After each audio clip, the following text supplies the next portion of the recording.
Eh bien, bonjour à tous. Aujourd'hui, nous allons faire quelques exercices concernant la distributivité. Et je vous conseille de mettre la vidéo en pause pour chercher les exercices. Voici donc le premier exercice où il s'agit de développer grand A égale 5 facteur de x plus 3. Vous pouvez mettre en pause. Et voici la correction. Grand A égale 5 facteur de x plus 3.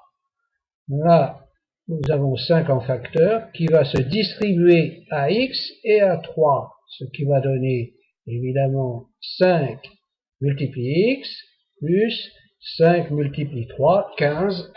Et passons au deuxième exercice, où là il s'agit de factoriser grand A égale 6x plus 6y. Mettez en pause. Nous corrigeons maintenant. Grand A égale 6x plus 6y. Nous voyons très bien que 6 est en facteur. Nous allons donc le mettre en tête, ouvrir la parenthèse et mettre dans la parenthèse les deux facteurs de 6, c'est-à-dire x plus y. Eh bien, traitons donc l'exercice suivant, où il s'agit de développer, cette fois, 9xy2, facteur de 2xy plus 5. Mettez en pause. Et voici la solution. Alors, nous allons multiplier 9xy2 par 2xy, on distribue, puis par 5, ce qui va donner 9xy2 multiplie 2xy, plus 9xy2 multiplie 5. Et puis nous regroupons, comme nous savons le faire, 18x2y3 plus 45xy2. Exercice suivant, il s'agit de factoriser b égale 2x2 plus 3x. Vous mettez en pause et cherchez tranquillement l'exercice. Voici la solution. Nous voyons que x va se mettre en facteur. Par conséquent, nous allons écrire b égale x, ouvrez la parenthèse, 2x pour faire 2x2, plus 3 pour faire 3x. Vous voyez donc sur cet exemple comment on factorise assez facilement, en définitive, en mettant le facteur commun en tête, en ouvrant la parenthèse et en mettant les deux autres facteurs. Exercice suivant, encore une factorisation, grand A égale 6x plus 3. Vous pouvez donc mettre en pause pour chercher l'exercice. Et voici la solution. Là, dans cette expression, nous voyons que 6 égale 3 fois 2, et, prenez bien garde, 3 égale 3 fois 1. On met donc 3 en facteur, et cela donne 3 facteurs de 2x plus 1. Là, ce petit exercice est intéressant. On voit bien comment le 1 apparaît dans la parenthèse. Exercice suivant. Il s'agit là de développer une expression. Mettez en pause et faites le calcul. Voici la solution. Alors, comme d'habitude, là, il y a 4 termes dans la parenthèse, mais ça ne change strictement rien. On va donc développer 2x2 par x3, 2x2 par 7x2, 2x2 par x, 2x2 par 2. Et puis, il suffit à ce moment-là de regrouper pour trouver 2x5, 14x2, x4, évidemment plus 2x3, plus 4x2. L'exercice suivant, il s'agit là de factoriser b égale 2x3 plus 4x2 plus 6x. Alors vous mettez en pause et vous cherchez. Voici donc maintenant la solution. Là, on s'aperçoit que le facteur commun est un petit peu plus difficile à trouver. Il s'agit simplement de 2x. On va donc mettre 2x en facteur.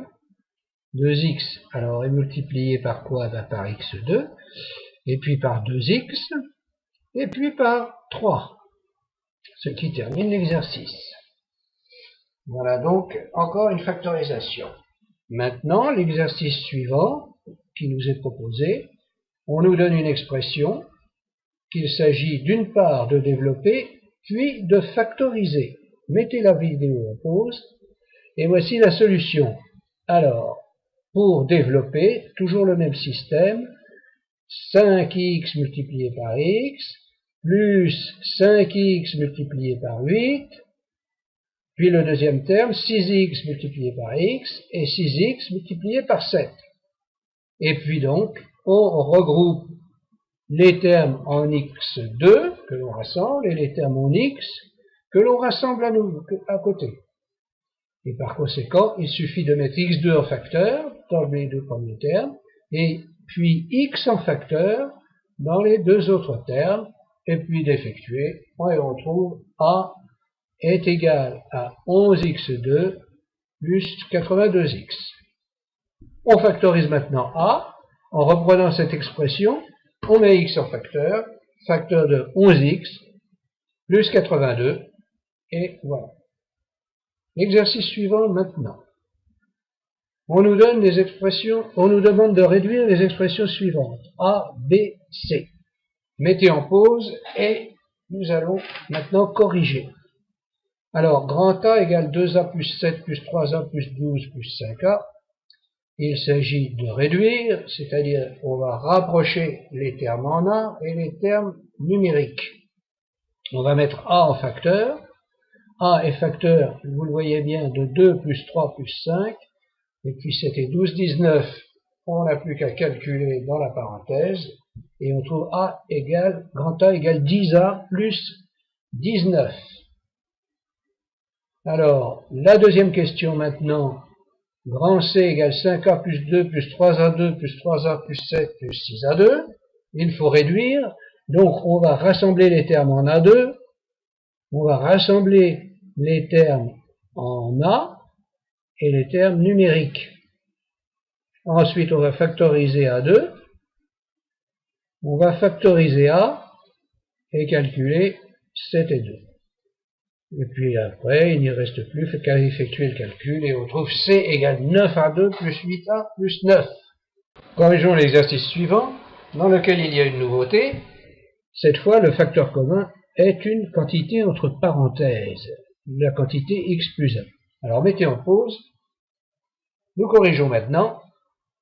La quantité entre parenthèses est à mettre en facteur. La quantité x plus 1 va donc être mise en facteur. Et là, attention, ce n'est pas si simple que ça. On ouvre la parenthèse, et dans cette parenthèse, il va y avoir deux parenthèses, en fait. Donc, on va mettre à la place d'une parenthèse, on va mettre un crochet, pour bien distinguer, et écrire les deux parenthèses. Voilà. 2x plus 3 plus 3x plus 10. Mais cette fois, dans le crochet, il y a deux parenthèses, que l'on peut enlever puisqu'il s'agit d'addition, et retransformer les crochets en parenthèses. C'est un petit peu plus délicat. Et on trouve évidemment G égale x plus 1, facteur de 2x plus 3 plus 3x plus 10. On regroupe les x et les nombres, et on trouve finalement G égale x plus 1, facteur de 5x plus 13. Et bien voici terminé notre 5e tutoriel. Le tutoriel suivant sera consacré à la double distributivité ainsi qu'à la première identité remarquable. Eh bien, je vous remercie pour votre attention et je vous dis à bientôt.